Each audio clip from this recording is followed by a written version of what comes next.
Shout out to Regenerating Sonora for giving community members such as Pigeon and I the opportunity to be able to go to the Southwestern Agroforest Action Network, also known as SWAAN CON.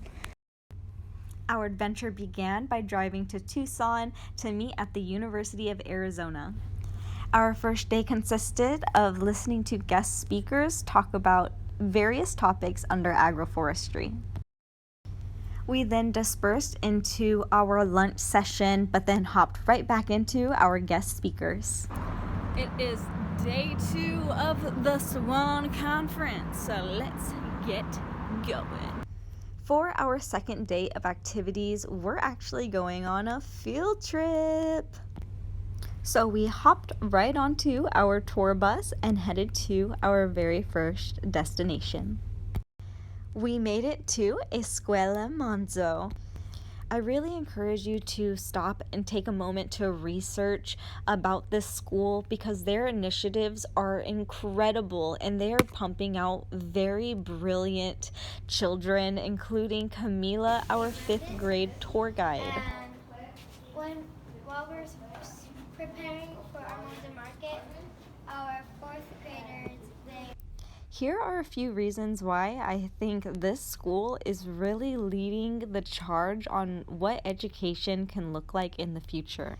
Throughout the school's courtyards, you will see these gardens that are maintained and harvested by the youth of the elementary. In their courtyards, they also had water harvesting basins that doubled as an ecology circle where elementary school students can socialize.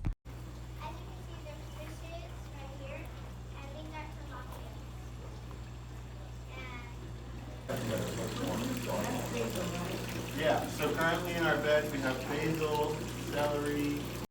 They also have education based around agriculture where the youth are learning how to take care of chickens. So these are our compost bins. Same with our tree. Next on our field trip, we headed to Brad Lancaster's house and neighborhood to see what their community is up to. Throughout the neighborhood, you can find these signs of before and after images of how the neighborhood has really transformed.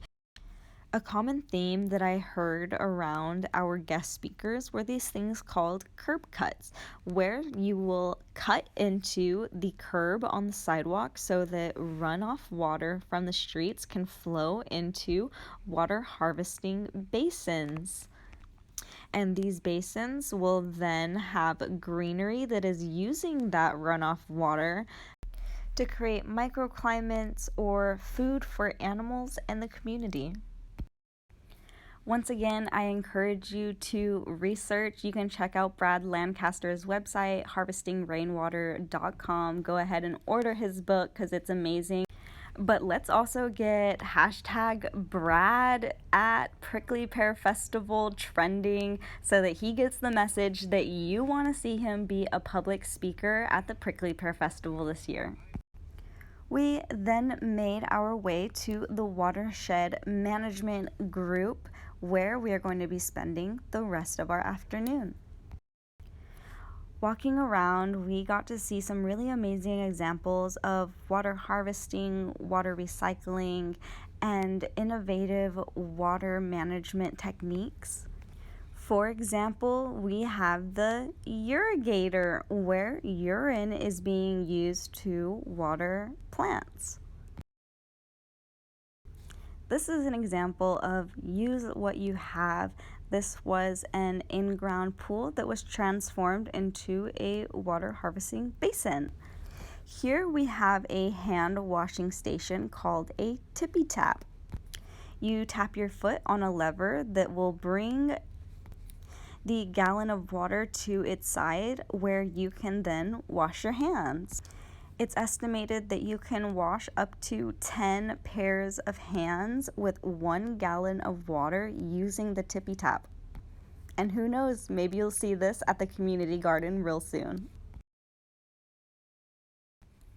Another example we have is laundry to landscape, using your laundry's wastewater to water your plants. The Southwest Forest Action Network was an incredible experience. I took away so much, and thank you to Regenerating Sonora for letting me be a representative of theirs, but also to the amazing people that made this possible.